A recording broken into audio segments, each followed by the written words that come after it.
Hello and welcome to this collective worship.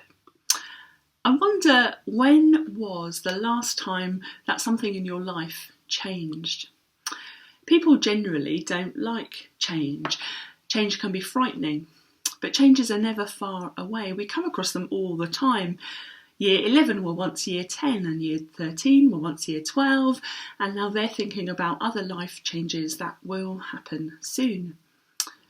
Change can also be of a personal nature, whether it's breaking up with a partner, moving to another area, having a best friend move away, or experiencing the death of a relative.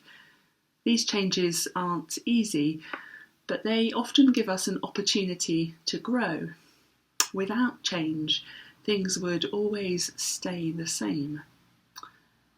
Remember the children's book, The Very Hungry Caterpillar, where the caterpillar eats and eats and eats and changes from a small caterpillar to a big fat caterpillar, and eventually, after being in his chrysalis, becoming a beautiful butterfly.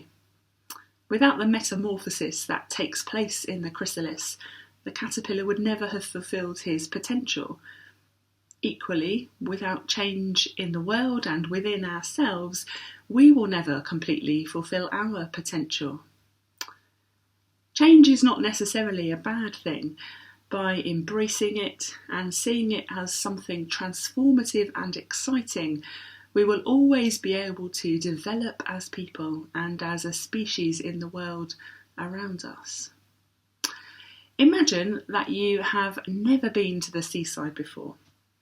You've spent all day building an enormous sandcastle. You have built towers with turrets, there's a moat going around the whole thing, and you've had the best time building it.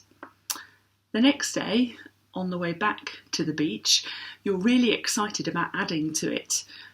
But when you get there, the sandcastle and its turrets and towers and moat have gone. You simply don't understand how something seemingly so solid and so big could just disappear.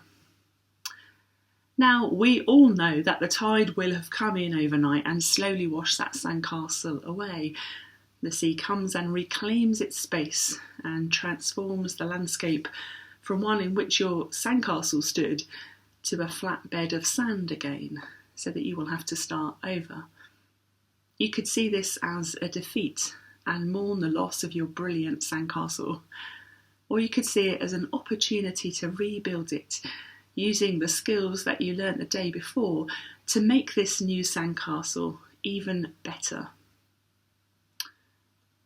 Sometimes there are things that we can't change. We can't make people like us. We can't change someone and make them be the way that we want them to be. If change is coming to us, then it's how we deal with that change that will make the outcome either positive or negative. So I encourage you to embrace change, to not see it as something to be frightened of. Think about what we can do with the changes that come our way and how we can make things better. This prayer is known as the Serenity Prayer, wise words about how to approach change. God, grant me the serenity to accept the things I cannot change, the courage to change the things I can, and the wisdom to know the difference. Amen.